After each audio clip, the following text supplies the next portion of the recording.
Do not scratch your eyes. Yes, the Fourmation Podcast is back. We are back with another season of the Fourmation Podcast. Thank you, first of all, for clicking on it and coming back to us.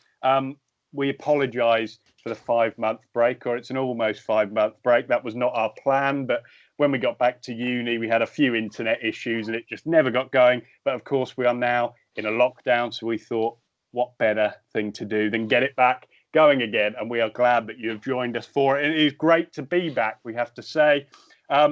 We just want to provide some light entertainment for you. Watch us ramble about football or listen to us do it. Some of our opinions will undoubtedly be controversial ones, but that is what it's all about. So if you haven't watched before, we'll just go round now. I'm George Wilson, and also on the podcast, you can expect to see us all on here every week, pending any changes, but that's not likely to happen, let's be honest. We've got Devon Cash. Devon, how good is it to be going again with it? It's strange, to be fair. I actually woke up first time for a while, being at home, saying, yes, the band's back together. And Sam Allen, do you share the same sentiments? How pleasing is it to be, Yes. using our time wisely again? Yes, I do. Welcome back to the Lockdown Football Podcast. The podcast that only goes on during lockdowns. Yeah, it's good to be back, especially in these times when we haven't got much else to do. Good to be back chatting about football, which is what we do best. And Harry Tizard, lastly, but by no means least, you must be delighted because this first episode coincides with one of Southampton's best results of the season so far. So have you come down off cloud 9 yet? What can you tell us? Well, I'm back up at cloud 9 now. You've addressed me by my full name. Thank you very much, George. I appreciate that highly. With one Z, Harry. Thank you. So you're one of the very few that get it absolutely spot on, and I love that from you. I love that. That's why I'm back. That's why I decided to return. The contract had one Z on, so I was happy to sign a return for Series 2. But yeah, I'm absolutely delighted. As you would probably imagine, when we planned this, I wasn't too sure whether Saints are going to win or not, and I didn't want to come back groaning like, "Oh, win." I say groaning that we're ninth in the table with people that aren't Premier League clubs. So I do feel very happy that I can speak in that sort of level. Yeah, that's right. Yeah, I'm delighted. Kyle Walker-Peters is the best right back in the league by a mile. Yeah, and if you're not sure what Harry is talking about, earlier this week, only 2 days before we're recording this, Southampton beat the Premier League champions Liverpool 1-0 at St Mary's. And that result, well, a few results in the last few weeks have blown the title race wide open. Harry, you've obviously made a very good start to the season, but did this result still come as a big shock to you as a fan? A few weeks ago, I thought, do you know what? Maybe we can give them a good go. With all our key players fit, and then bam, match day. McCarthy's out, Romeo's out, Adams is out, and we had a couple other names that are normally Vestergaard, who wouldn't normally be a key. If we talk about Vestergaard in the last set of podcasts that we did, I'll be going, please just go. Now he's a key player. So many things have changed. But if I'm looking at it honestly, I was thinking, maybe we can get a draw, but it's probably going to be a bit like Manchester City, where we give it a good go, but Salah will get 20 minutes in and they'll just hang on. So thankfully, all the players pull together, put 100% effort into the defensive units, the attacking units, put all their energy in, and you could tell by the end with Ralph Hasenhüttl's tears that it was well deserved, or at least in my opinion, it was a well deserved win. And you would have to say that while we're filming this, it's a good time to do it because the Premier League has a little two-week break now with the FA Cup coming up, and the title race is left wide open. That result took Southampton up to 6th in the league. They're now only 4 points behind Liverpool. Say that again, George. Say that again. 4 points, Harry. Only 4 points. And Liverpool still sit at the top. So, as you can imagine, it is a wide open title race. Sam, if we focus on Southampton first, do you think they're capable of keeping themselves in that title race? How do you feel about that? Oh, it's a lot of pressure you placed on me with Harry listening keenly. If I'm honest, and I have to apologise to Harry before I say this, I don't think so. I think there's 3 teams that are genuine title contenders, and that's obviously the 2 teams that share the lead at the moment, Liverpool, Man United, and I'd probably chuck Man City in there with that latest Chelsea result in mind. So if I'm honest, no, but it's certainly been a fantastic start to the season for Southampton, and what a turnaround it's been for Hasenhüttl. Obviously, we talked about that a lot before our break, how he's turned this team around, and that Liverpool result showed just a sign of the progress they've made. Mm-hmm. Do you think realistically maybe Europe is possible given some of the results that they have produced? You think back as well to the result they had against Man City. Obviously that was last season, but they've shown really big strides. So yeah, Europe's definitely a possibility for Southampton. I mean, this has been a crazy season so far. There's so many teams in the mix, so I think anything's really possible for them. Definitely with Danny Ings scoring and the defensive solidity they've shown as well. Obviously, Vestergaard, like Harry's mentioned, has been a revelation this season at the back. So Europe is definitely a possibility for them. As for Liverpool, Devon, they've now won 2 of their last 6 in the league. What do you think has gone wrong for them? Do you think it's a case of injuries, which is certainly what a lot of their fans are arguing, or do you think they've simply just, been worked out a little bit? I think that's the case for a lot of teams when they have a high, they always get some kind of, found out, and they're not overrunning teams anymore. They kind of become, I don't know, maybe a little bit arrogant in the way they play. The teams definitely know how they set up. It's no give it. They don't throw different formations. It's always a front 3, and they've got a hard-working bunch behind them. But I think there's a little bit of, I think Trent Alexander-Arnold's been suspect as well, because there's a few gaps starting to open up on wings where they've been hit. But other than that, I mean, it's undoubted quality all over, because they've got one of the best squads in the league. Mo Salah can produce moments of magic, and we've seen that they can create anything from anything, and they always find a way. It's a bit like when we discussed about Bayern when we first started this podcast, is that they always find a way. And when they're producing numbers like 21 goals in open play, which is the most in the league, and they get a host of penalties, they're very good on set pieces. And even with the injuries, even though they're probably coming into light because they've still got a strong front 3 and the majority and core of players are still there, they've rode the whole injury crisis very well. And it's probably surprising that the blip in form is coming now rather than when it started, but I think that's just because of momentum and confidence in the squad. We are, of course, we're now in the January transfer window, and I've seen some talk in the last few days. I think Jamie Carragher was probably leading the way, saying he doesn't think Liverpool will win the league if they don't sign a centre-back. And we saw at Southampton, I think Jordan Henderson was playing there, which we maybe haven't seen before. What's your take on that, Devon? Do you think they do need to get someone in purely as just to bolster their options in that position, or do you think they could get by without it? Yeah, maybe Carragher's talking himself up for a return. Maybe probably getting bored of Gary Neville going on about. But no, I think it's probably a necessity, because maybe get someone that's good now but can develop still.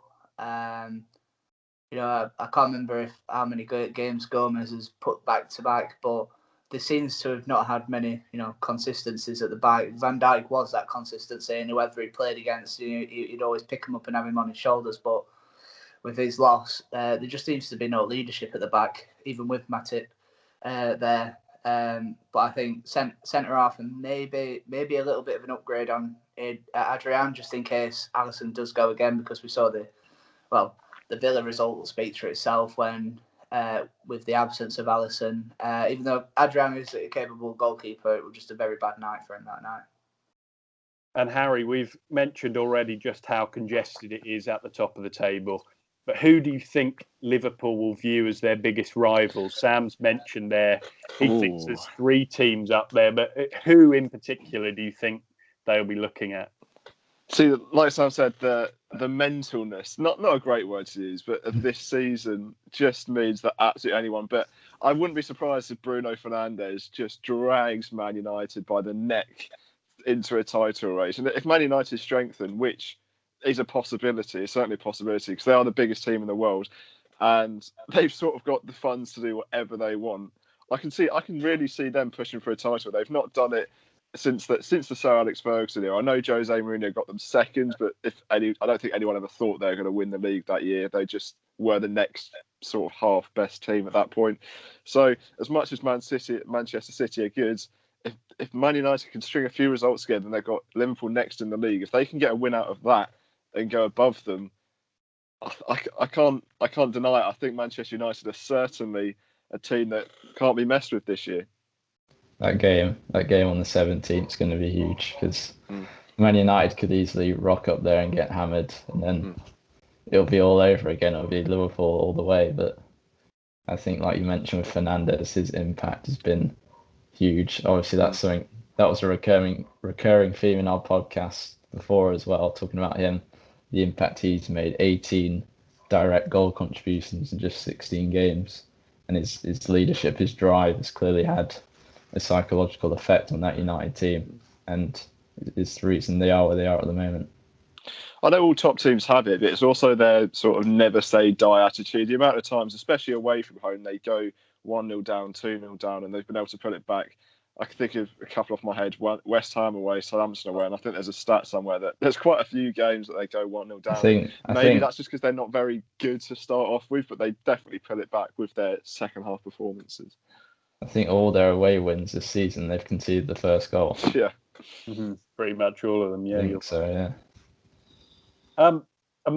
Harry, you touched on Man City there, who've probably gone under the radar a little bit, I would say, up until the weekend just gone, when they went to Stamford Bridge and they could have scored 5 or 6, to be honest. We know Chelsea have got problems of their own, but given Man City have gone there before, Guardiola, the squad depth, they've got to be considered one of the biggest challengers, and I think they are now favourites with most bookmakers as well. How do you feel about that?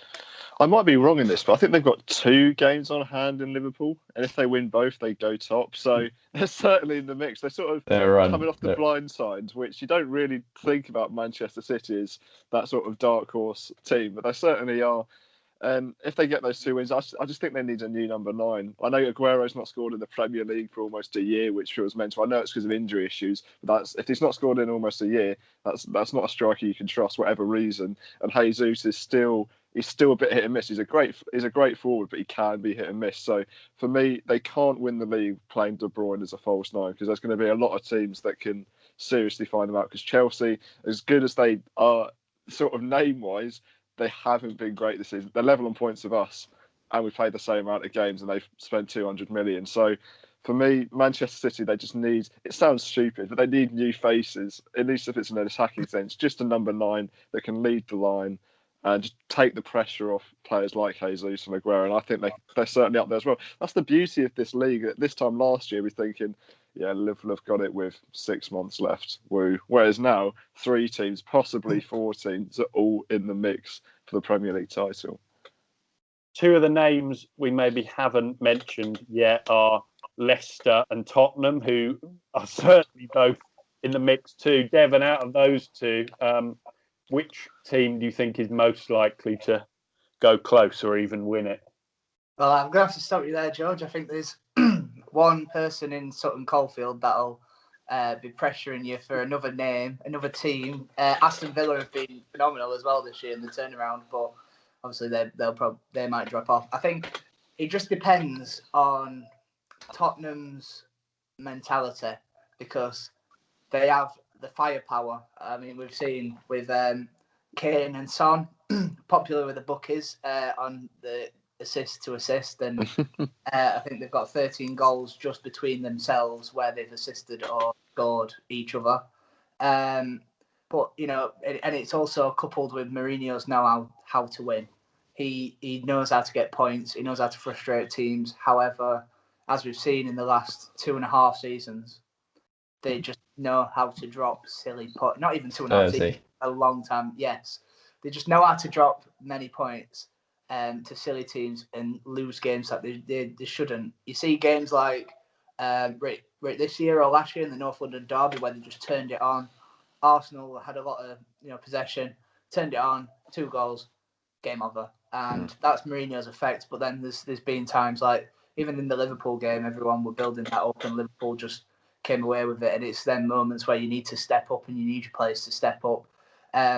With Leicester, they've lost 5 already, which is the worst in the top 9. But they've won 10, which is the most in the league with Manchester United. So it shows that they are capable of winning games. It's just how sustainable that is, because we've seen last year how they had a little bit of a meltdown towards the end of the season after the break. They kind of burned out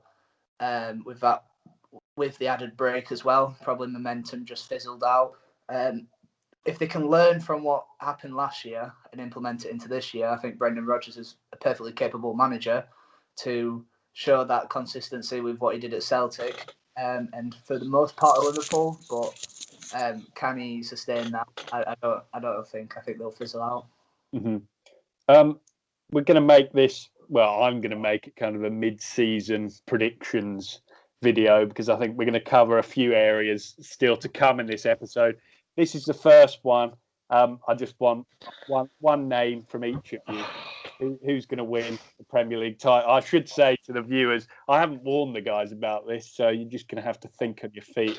Chance to look very stupid here. I'm going to go Sam first on this one. Just to win the title? Yeah, just to win the title.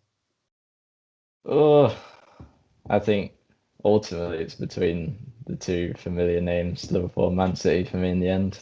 Mm-hmm. But I'll probably go Liverpool again. I think with Thiago returning, I think they'll pick up some results.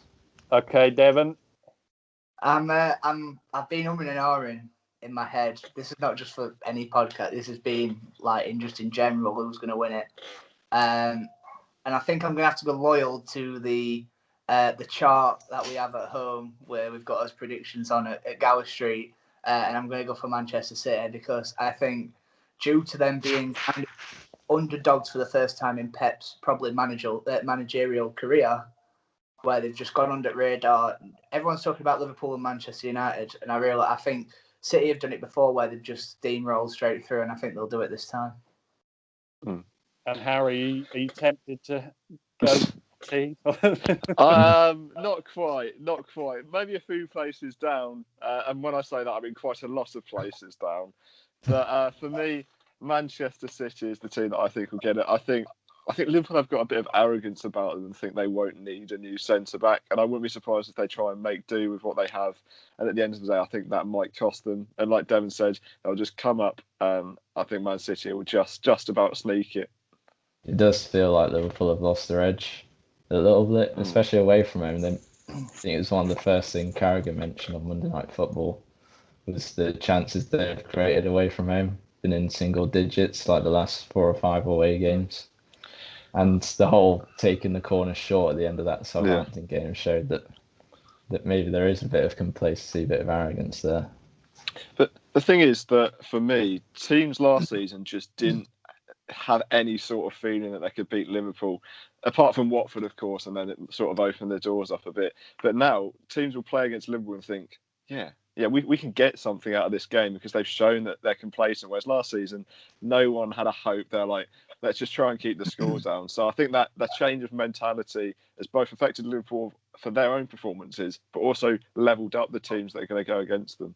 I think we saw that as well with Klopp in one of his final 2 seasons with Dortmund, because as soon as they got to that Champions League final, I think they were at the pinnacle in the Klopp's era. Shortly after they dropped off massively the second season, then that final season, they looked like one of the relegation favourites. And we've seen teams in the Bundesliga do that before, like Hamburg have been down there, they've been at the top of the game and then all of a sudden dropped. And I wouldn't be surprised. I wouldn't go that far personally. But I'd love to see it. That would be quite fun. They've only lost 2 games this season.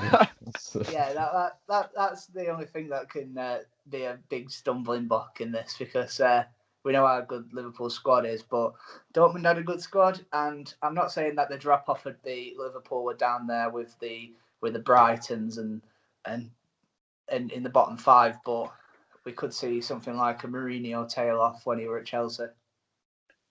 And I'm going to be boring, I'm afraid. No, I'm going to agree with Devon and Harry. I think something about Man City this year, which they didn't do last year, is they've sorted their defence out. I think the signing of Ruben Diaz has really shored them up. And I think if they can get 500 million later, yeah, if they can get Aguero fit, which I know is a big question mark, but if they can get Aguero fit, then I think they could continue to go under the radar and eventually win it. But from the top of the league to the bottom, I think we have to mention one team. I wanted to do the link because of being my ties to the club, is that we haven't talked about one European challenger from last season, Sheffield United. Whereabouts?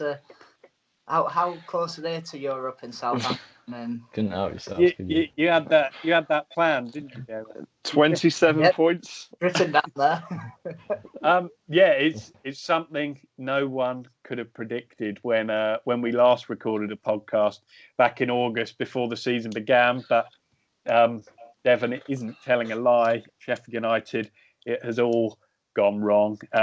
They're bottom of the league. They've got 2 points to their name after 17 games. So, of course, that means they haven't won a game.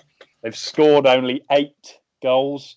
Devon, as you brought it up, I'm gonna go to you first. Where do you think it's gone wrong for them? Can you put your finger on it?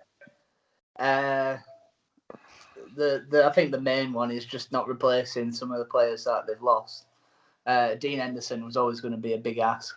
We are spending too much. Well, I say we are spending too much. 18 million on Aaron Ramsdale, and they've also lost Jack O'Connell, which his injury record towards the end of the season was, showing, but his loss has been is the integral part. Him and Basham are the integral part of their movement forward from the back, overlapping centre halves. But you just look at some of the players that they brought in. Fotheringham were the first one they bought from Rangers, which he were only going to be a backup keeper anyway. But Ramsdale's not pulled up any trees. He had an okay finish with Bournemouth and probably won them a few points, but I think with Bournemouth they were a bit tighter than Sheffield United have been this year, and they haven't conceded as many goals on.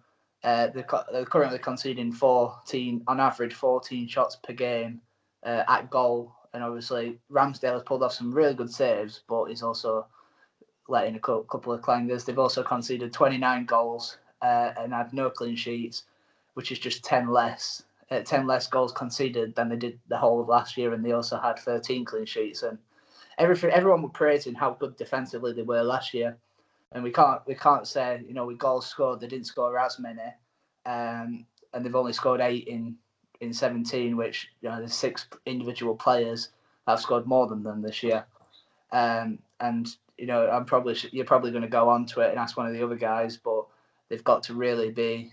I don't know what Wilder can do, because I still think one win could project him into a flurry of wins. However, it's looking more and more likely that they're going to be put in the same bracket. Well, they probably will be put in the same bracket as the 07-08 Derby team.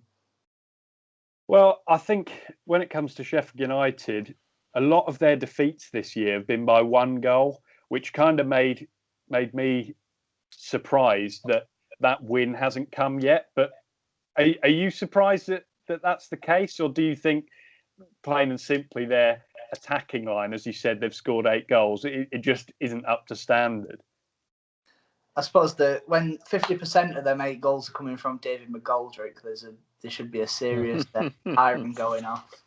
No, not to disrespect McGoldrick too much, but I think they're just inept with any quality up front. I mean, they brought in Ollie Burke, who, yes, he's frightening, but he's missed a host of chances where he's been one-on-one and just blazed it over the cop end. And and they've sold players like Callum Robinson, who he's done okay for West Brom, who are probably arguably in a worse position in terms of like expected goals and where they are, and now they're performing, but they've just got nothing exciting up front. It's all kind of mundane, samey.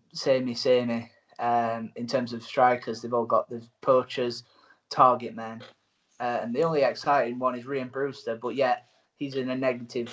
Obviously, with Swansea and Liverpool, they're quite positive and on the front foot, whereas Sheffield United have been very reserved this season and not really giving him a chance, but two, he's not going to really express himself in a negative side as much as he did last year. Sam, when Devon mentioned the prospect of potentially getting a win and then building a run of wins, you shook your head. You're clearly not convinced that this team are going to get off the ground. I don't think they've got a chance. No team's stayed up from this point with the start they've had. And even Chris Wilder said after the Palace game, it'll take a miracle. And just to add to their bad luck, that their squad's been ripped up with positive COVID cases. I think they only named 6 subs against Palace when you can name 9. And their January run is awful. They've got Tottenham at home, United away, and City away.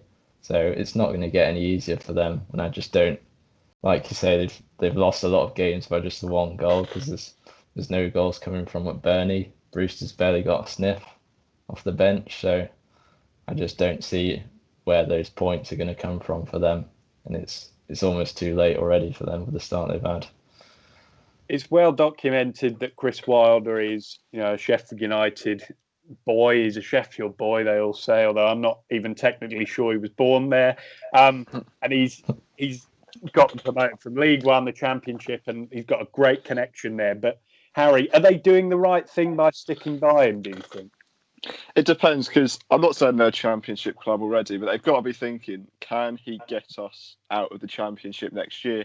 And you know well with Norwich that you kept with Daniel Farke, and at the moment it's working, but there were also signs of positivity in the Premier League. Don't get me wrong, I don't think you had a glittering campaign, and you can say it yourself.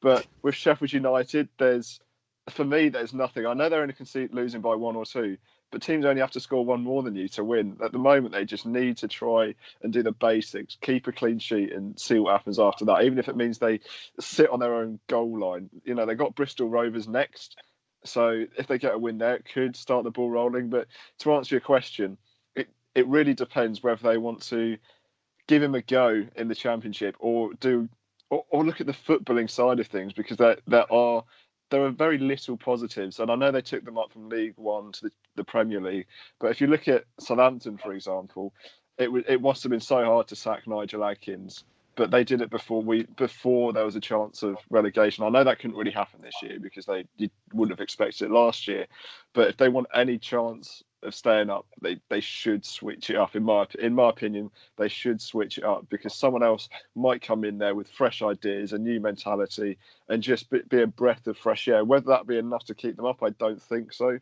But it's about trying absolutely anything, because they might be a sort of Huddersfield where they've gone down, Huddersfield, Stoke, you can name loads, where they go down and it will take them ages, if ever, to come back up. We all know well, having gone to uni there for the last year and a half, Derby County hold the record for the lowest points in a Premier League season with 11. Sheffield United sit on 2 with, I think, 21 games to go. So it's time for another prediction. I just want a one-word answer, yes or no. Will Sheffield United get more than 11 points? Yes or no? Go to Harry first.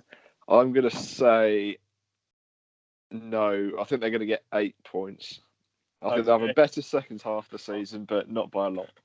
Sam, what do you think? I'm going to say yes, purely because there's, in all honesty, quite a lot of dross near the bottom of the league this season with West Brom, Newcastle, Brighton. I think they can get some points there, which should take them above 11, but it's been a crazy season. So, Devon, with your blue and white hat on, what are you saying? I think everyone knows what my heart wants it to be.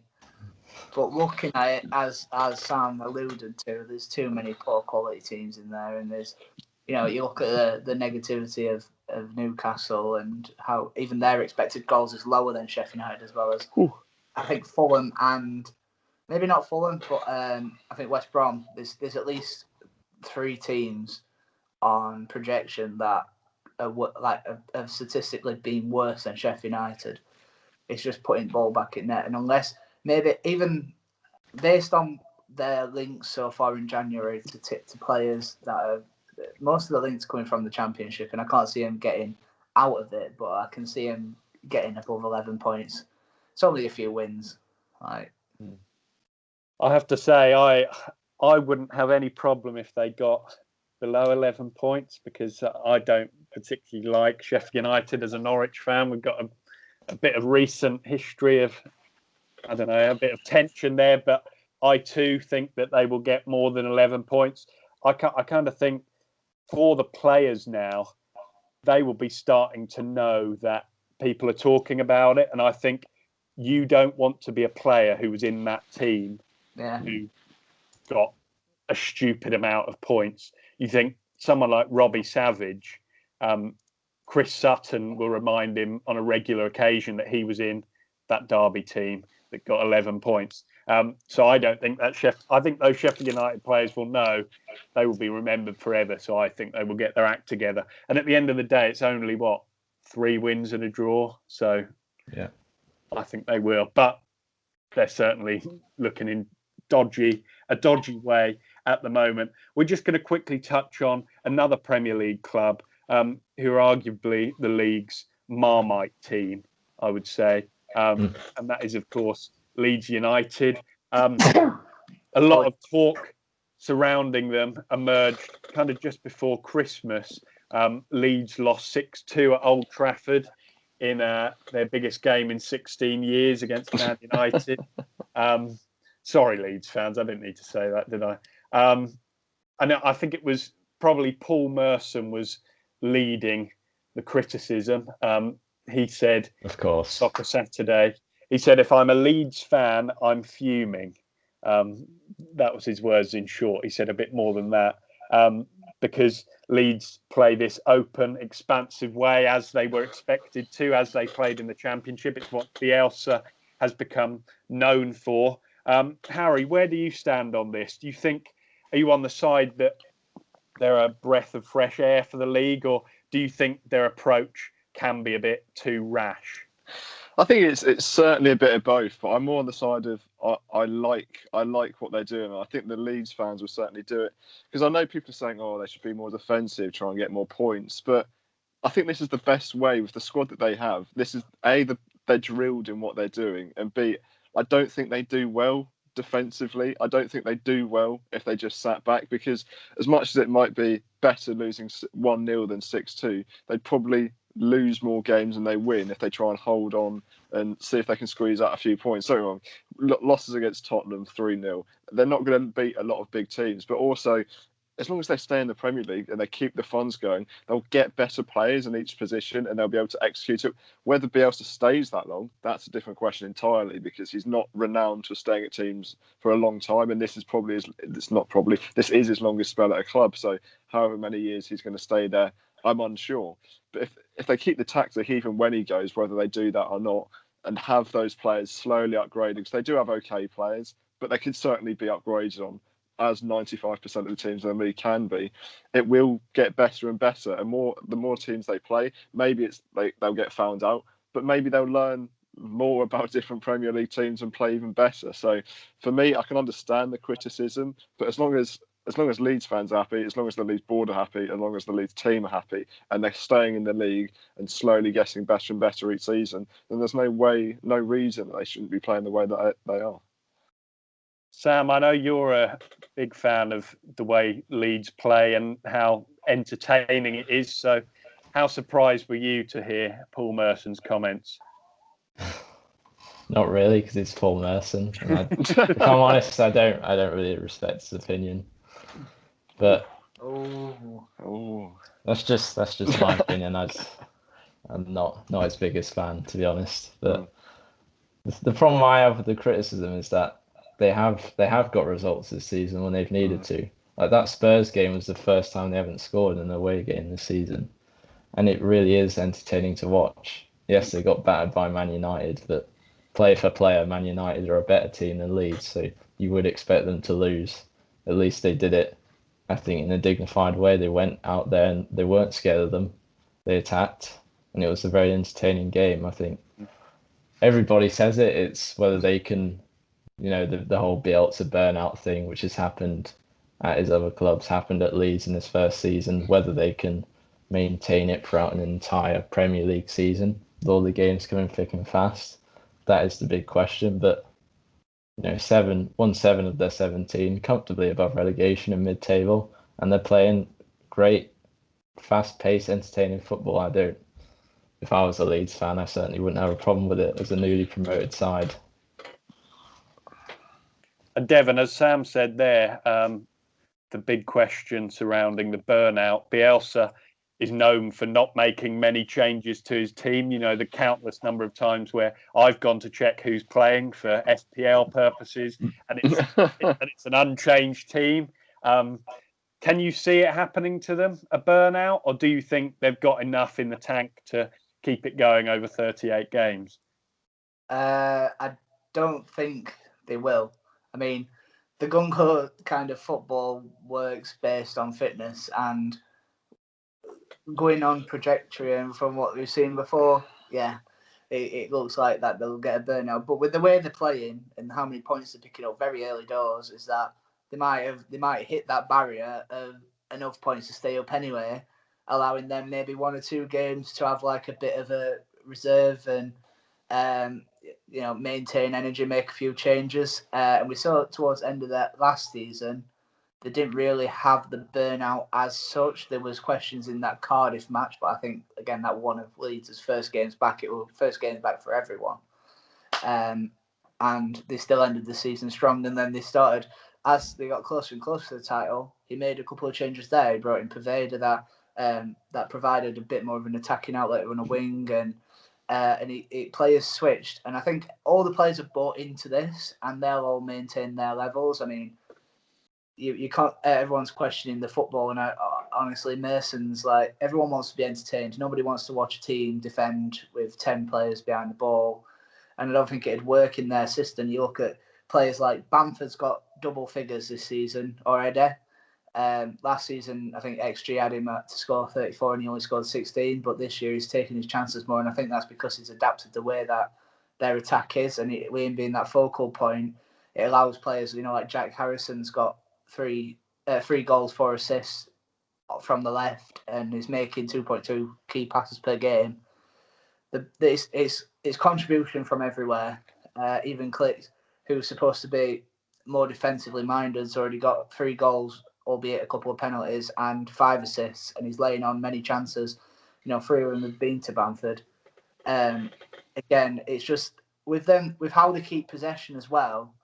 They've got obviously 57.6% overall average possession, which for a newly promoted side with the teams they face is incredible.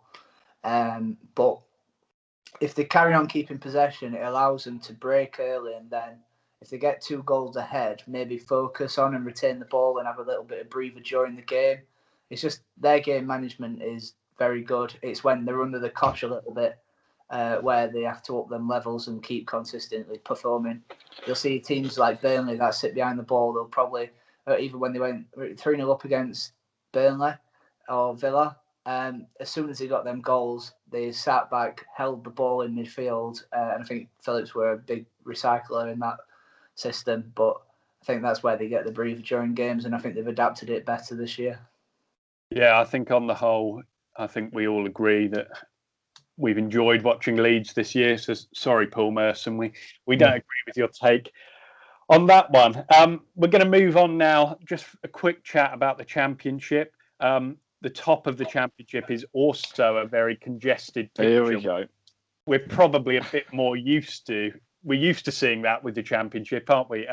Harry said, "Here we go." Norwich do currently lead the way at the top. of the division, but we're only at the halfway stage. I'm not getting carried away just yet, but I'm allowed to smile about it. We will aim to touch more on numerous teams in the second tier as the weeks go on, but today we want to focus specifically on one of the other teams who were relegated last summer from the Premier League, and that's Watford. They appointed their new manager last summer. Unsurprisingly, he's no longer in the job. That man is Vladimir Ivic. He was sacked just before Christmas, even with Watford sitting in the playoffs. The man who has replaced him is a guy called Isco Munoz.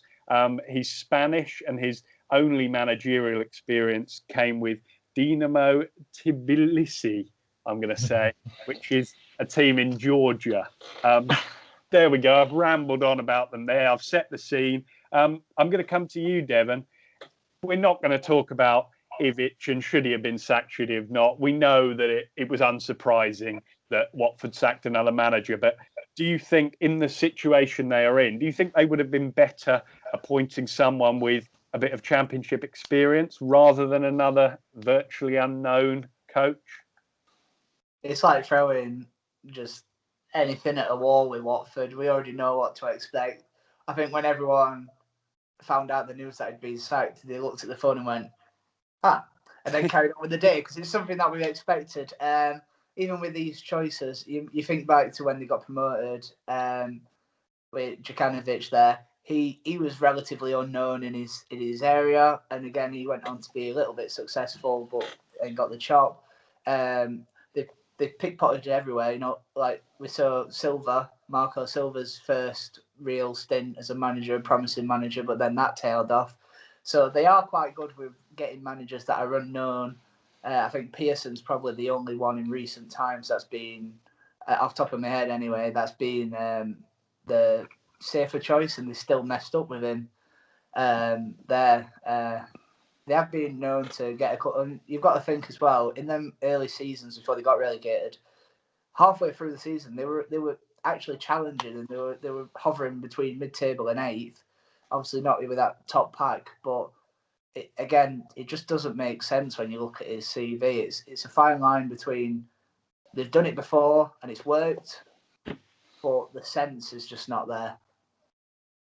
Yeah, and one of the other reasons why we wanted to quickly touch on Watford surrounds their goalkeeper, Ben Foster.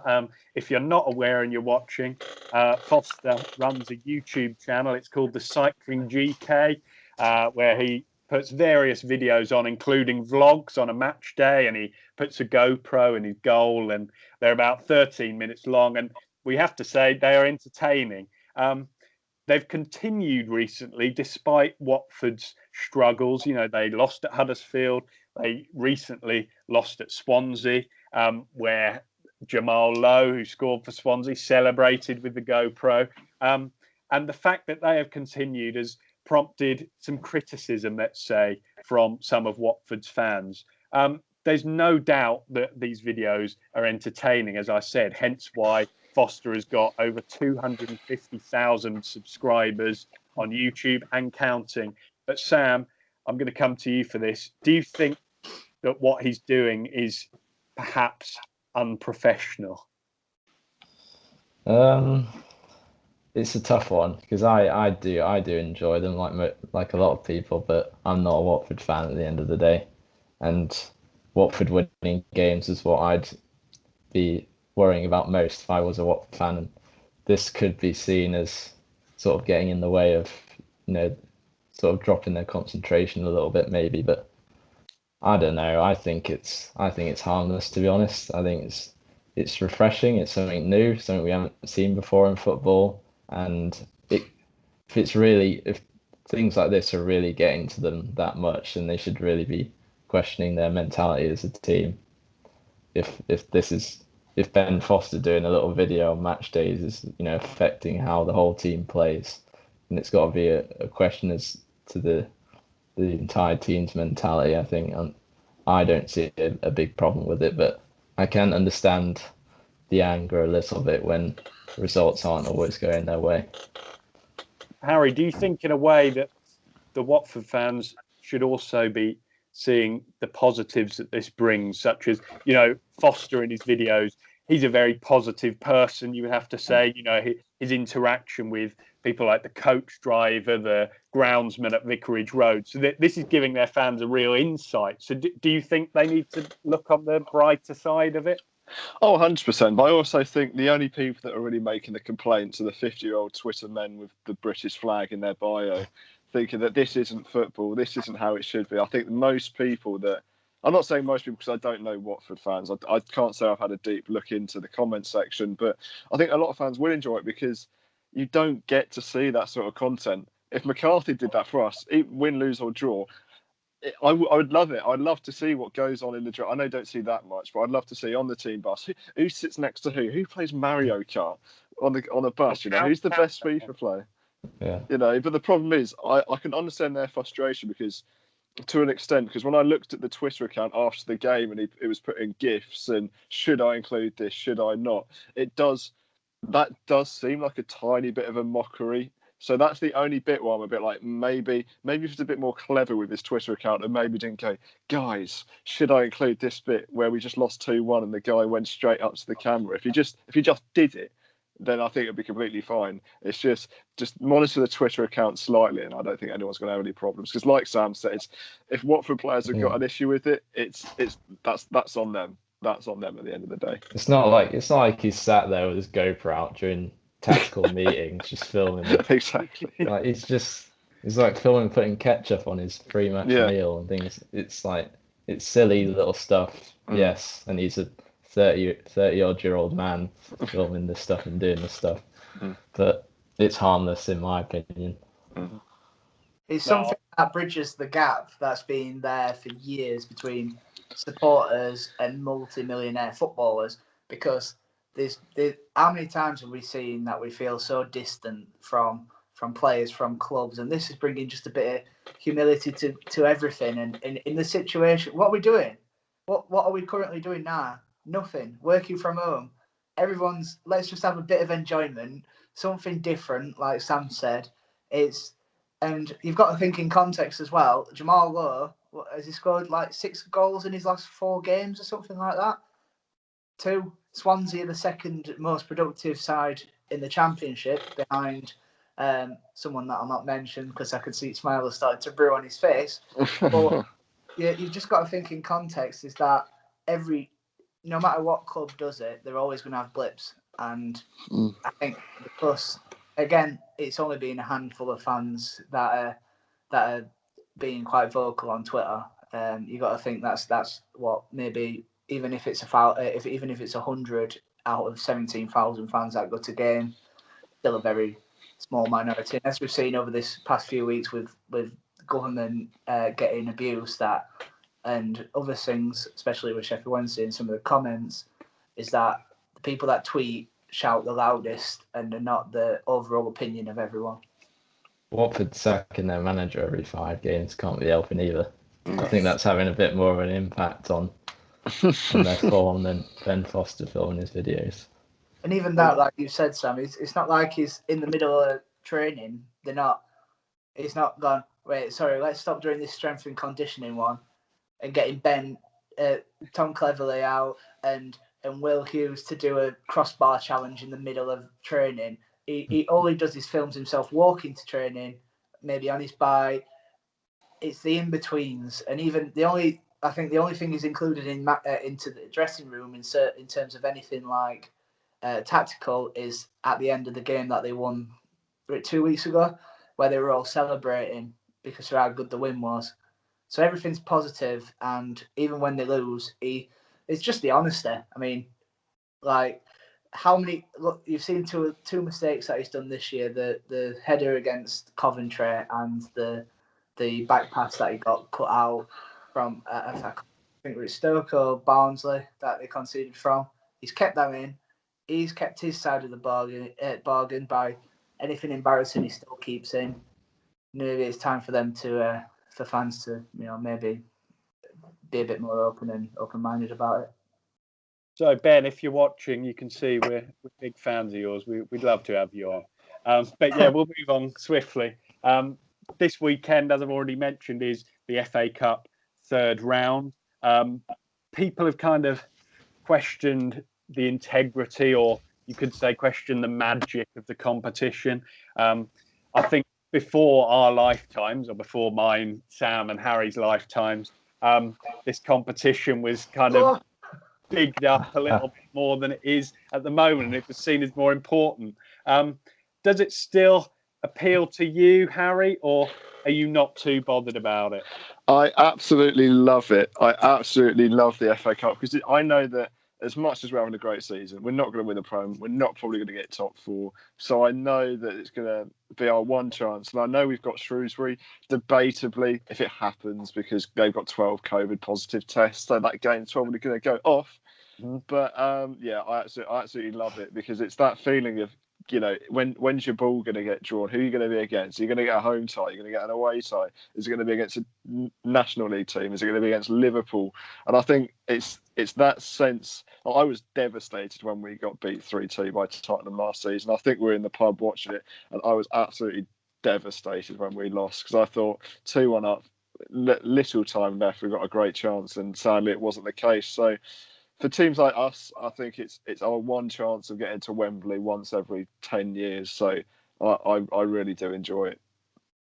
Sam, where do you stand on it? Do you still look forward to this, big third round weekend, as they all call it? It has lost its shine in the eyes of the Premier League teams and their managers and players because they do dismiss the third round as just an extra game. Or any of the FA Cup games really in the early stages, just extra games that they don't need.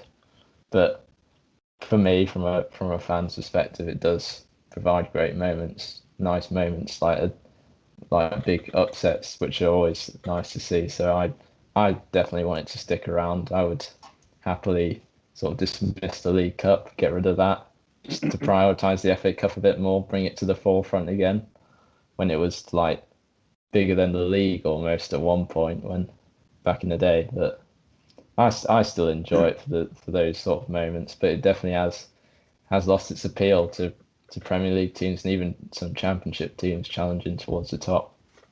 And the draw for this weekend's round was probably a better one than previous years. It brought some interesting looking ties as stuff like Boreham Wood against Millwall, Chorley against Derby County.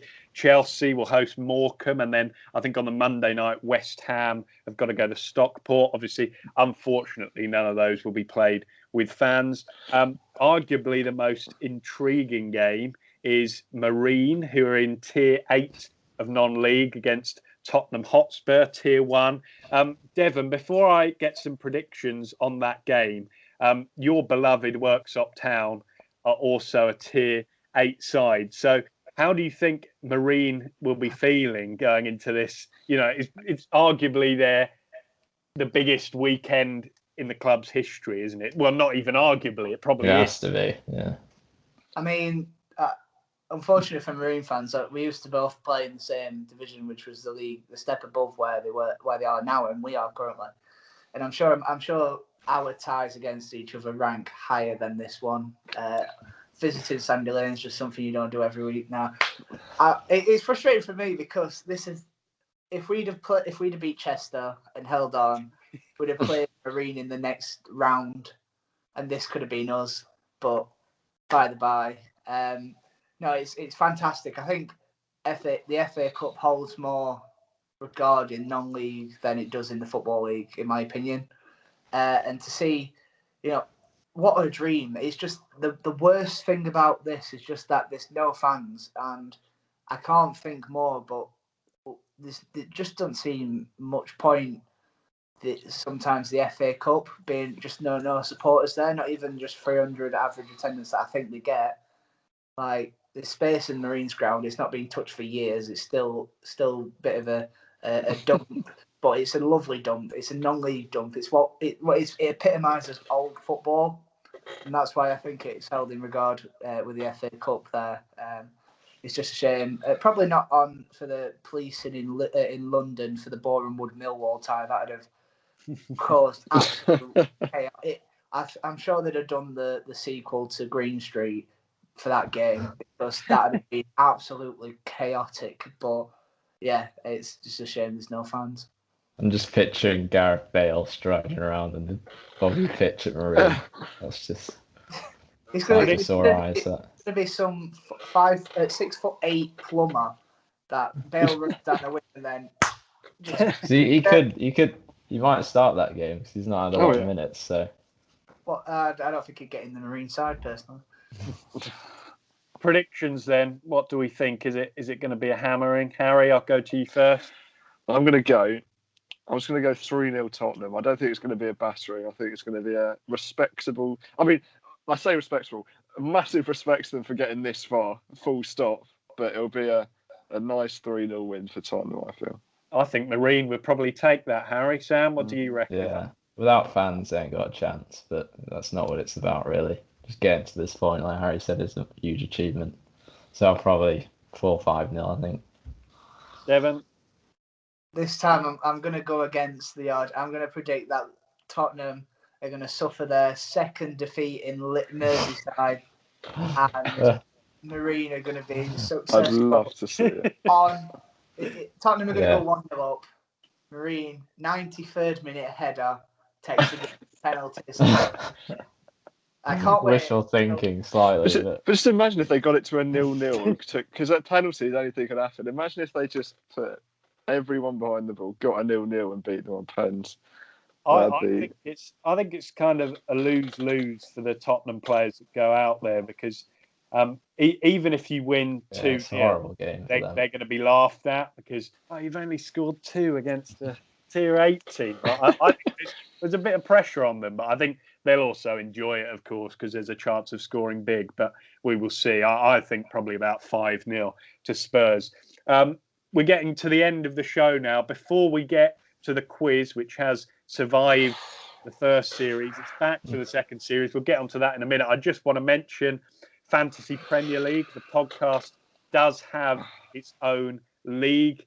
It's called the Fourmation Invitational. If you have an FPL team, you can join it by entering the code HYADL3. That's all in lowercase and then the number 3.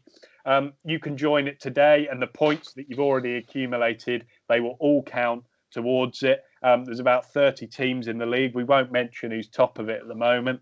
But yeah, get involved. There is a double game week on the horizon. So it's a good time to be playing fantasy football, and we'll try and keep you updated on that as the weeks go on in each episode. But it is time for the quiz. As the winner of the first series on the quiz, Sam is taking it over for this series. So Sam, I'll just hand it over to you, I guess. What have you got for us this week? And I will be taking part for the first time. I can't wait. You might have predicted the last thing we've been talking about is the FA Cup. So this quiz today is going to be on the FA Cup for our return. Okay. We've got 6 questions. 3 of them are like sort of general knowledge, like records, FA Cup records, and 3 are about third round upsets, as we've got the third round coming up at the weekend. Lovely. So I'll give you a minute to. Are you all ready? I'm ready to go. We'll go through. I've got my notepad here. Yeah, we'll go through all of them, then do answers at the end. Yep. Okay. Okay. Question number 1. 2 teams. Okay. Bit of plugging there at the Fourmation. Twitter account. Follow that. 2 teams share 3rd place for most FA Cups won in history. I want you to name both of them for the point. Both of them for the singular point. Yeah. Oh. You've got to have both. Well, yeah, I'm going with both. Okay. I'm being harsh.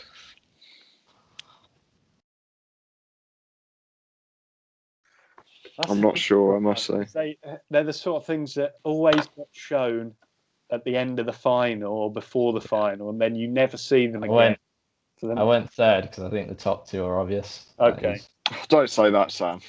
Don't say that. Oh, setting you up for failure there. you've already set me up for. Yeah, I'm ready. I've got two teams. So Would it be that? All right. Question number 2. Which player scored the most FA Cup finals goals? oh my goodness. This is between two players. It's between about 75 for me. I've got absolutely no idea. It's a poor start. It's a poor start. I'm trying to think if So in total, not spelled his name wrong. who's scored in the most finals, who's got most finals goals. Just to clarify. Wait, so is this a player? Yeah, it's a player. I'm worried mine is a bit too obvious, but no. I like this though because this is the time when you should be thinking about these kind of records. So it's good. Yeah. I'm ready. I've got. All right. Number 3. Who was the first overseas manager to win the FA Cup? Samuel. Crikey, Sam. I can give you a clue. I can tell you the year they won it. Yeah, that would help. I think 1997. Oh God. Are you sure it wasn't plus 2010, Sam? Are you sure it wasn't Darnage? 1997 they won. Okay. You're exposing my football knowledge here, Sam, because I'm 100% sure I've now got 0 out of 3 so far. Okay, I've got an answer.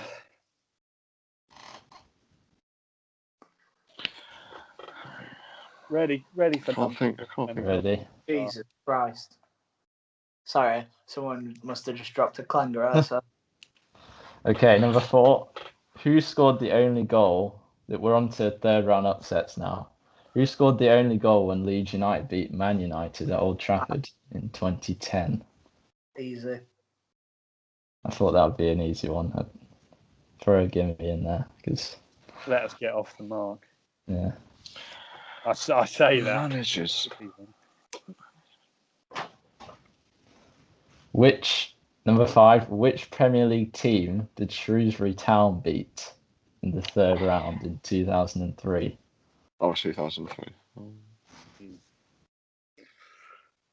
Harry, you were thinking back to last season, weren't you? Yeah, I was thinking back to last season, but I don't think that was third round. No. Yeah, you're right, because we were back in Derby for that, weren't we? It was fourth round. They forced the replay. I'm gonna guess. I've got not a Scooby. Yeah, mine is also a guess. Yeah, I'm ready. This last one is quite tough, and judging by how you've dealt with the questions so far, you're probably not going to be too impressed with me with this one. But it's 2 years to the day we're recording, 6th of January, that Newport beat Leicester 2-1. Can you name any of the goal scorers? I'll give a point for each. Either team. Yeah. Give a point for each because this is difficult. Oh, but was it him or was it? I don't know his proper name. I've only. I'll allow second names only if you've. Okay. Are there 3 scorers or 2? 3. There's 3. 2 Newport, 1. And the Leicester player is not a well-known Leicester player. It's not a well-known Leicester player. Okay. So as a hint, it's. And the whole Newport team is not a well-known. No. Oh no. No, it's not. I can actually see the second goal go in. Oh, who was the Leicester one? Was it him? I'm sure it were. Is he still there? I'm going to go with it. That's a punt, but no, it can't be him. Well, I've been made a mug at this quiz. I can't actually remember it very well at all. I wish I've been made an absolute mug. Okay. Yeah, I'm ready, Sam. I actually can't spell his name. So, answers for number 1. Let's go, George first. And you're first. For Quiz number on the 1, other side. hang on. I've got the Scousers and the Red Devils, Liverpool, Man United. Okay. Oh, I don't know. We'll go Harry next. I also went Manchester United, but I put Chelsea next. You can't really see it 'cause they're light. Chelsea next to them instead. Devon. Well, I'm sure Chelsea and Arsenal are first and second, aren't they? So I went for big teams in Sheffield Wednesday and Manchester United. It's actually Chelsea and Spurs. Is it really? Really? Yeah, both of 8. So what? It was Arsenal and Man Arsenal United. United. Oh. Arsenal first, United second. Oh, I thought But Chelsea I'm still level at this current time, so I'm happy with that. I'm annoyed that I didn't get any of those. That is annoying. So, number 2, who scored the most FA Cup Finals goals? Harry first this time. I had no idea, so I just put Aaron Ramsey. I've got absolutely no idea. Absolutely no idea. Devon? It's going to be such an obvious name now. But... I was hovering over Lewis Saha for ages, but I ended up going with Didier Drogba. Oh, that's a good Me shout. too. I got Drogba. Darn it! That's a phenomenal shout. See, this is why I clarified that it's most finals goals, not most separate finals, because Drogba has scored in the most separate finals. He scored in 4 finals, but Ian Rush has 5 finals goals. Rush. Oh. He wasn't in my thinking even. He should have been, because I can remember reading that before. I think. Oh well. Yeah. Well, you've stumped us so far, Sam. What's I was quite confident when George revealed his. I was like, yes. Yeah, that's what, because that is like Drogba's scored in 4 finals, which is the most, but Ian Rush has 5 goals. Okay. Who was the first overseas manager to win the FA Cup? Devon first. I've just gone for Wenger. Wenger. Yeah, George. When you said 97, I had to go with. I did not see it. Arsene Wenger. And Harry. See, I had nothing because I had a complete anything pre my birthday, my actual birth date.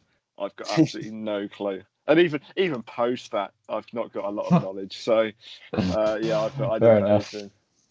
We're all still at 0 anyway because it's Ruud Gullit. Oh, you're kidding! I thought maybe it's too early for Wenger, but we're having a stinker. I was just trying to think, is it going to be a trick question? Are we going to get someone from Republic of Ireland or something like that? No. That was my slight thing. Can we go back to George's, because I actually got points on that. I felt good about myself. I feel bad now. I felt good for a night. Go on, number 4. I'm not going to say. I think you all got this one. It looked like you did.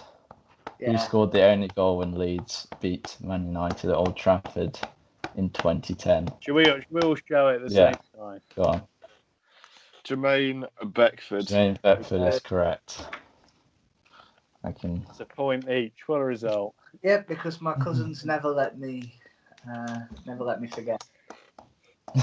Okay. Number 5, which Premier League team did Shrewsbury Town beat in the 3rd round in 2003? It's a lowly I've got Arsenal. Club. Arsenal. Harry or Devon? It's a total guess. We both go at the same time. Before, but I'm just going to go Liverpool again. Yeah, we've gone 3 different teams. I went Newcastle. It was a Merseyside club, but it was the blue side. It was Everton. Young Wayne Rooney in the team. Fair enough. So Right, we're locked at 1. I hope I've got one of these.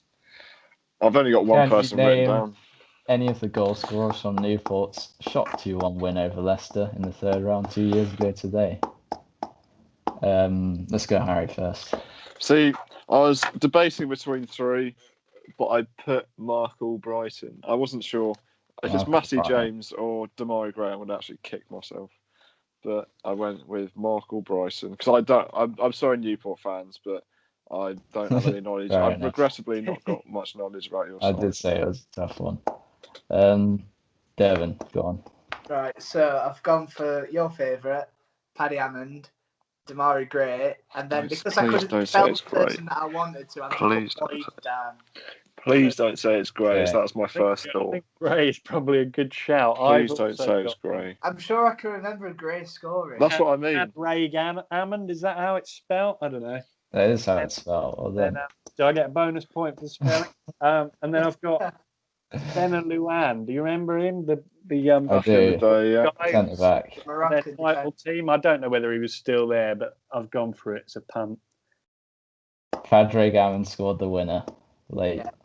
85 minutes, I think it was. So 1 point for George and Devon, because the other two were Jamil Matt and Rashid Ghazal for Leicester. Yeah. I'm You know the- what? I'm the- I only think he's found still there, but he's on loan at like Besiktas or something. Yeah. come to Besiktas. Now you said Jamil Matt, I feel like I can picture him. Did he play for Grimsby as well? He did. Yeah. We should have That's known. why that, it was a shouldn't we? bonus. Scored. We should have known it was Scored the goal against the connection. Notts County that kept us up. Sam, that was a good quiz. I know we've was all tough. we've all got relatively low scores, but I don't think those questions were ridiculous. So I No. think it's just poor knowledge from us ultimately. But listen, it's been a big layoff. I'm happy I'm just 1 point Right. behind. Yeah. This is like when Leeds, like I said earlier, when Leeds lost to Cardiff, it was just because they had a big break. And it's just like, It's better that you all low scored, because that keeps it close. Oh, To yeah. start off. Don't want Yeah, one well, running away with it at the start. Hopefully that is something we will be able to continue in the weeks to come. But that's all from us this week. I very much enjoyed it. I'm sure you guys have as well. Good to be back. Yeah, it has been really good to be back. But yeah, that's it for this week. Follow us on Twitter at @the_Fourmation. That's where all of the videos and podcasts will be put out on there. We're also on Facebook. Just type in the Fourmation. Let us know how you got on the quiz. Let us know if there's anything you want to talk about. Send questions in, whatever. We'd love to hear from you. But yeah, that's all from us, and we will see you next week. Thank you very much. Cheerio. Bye.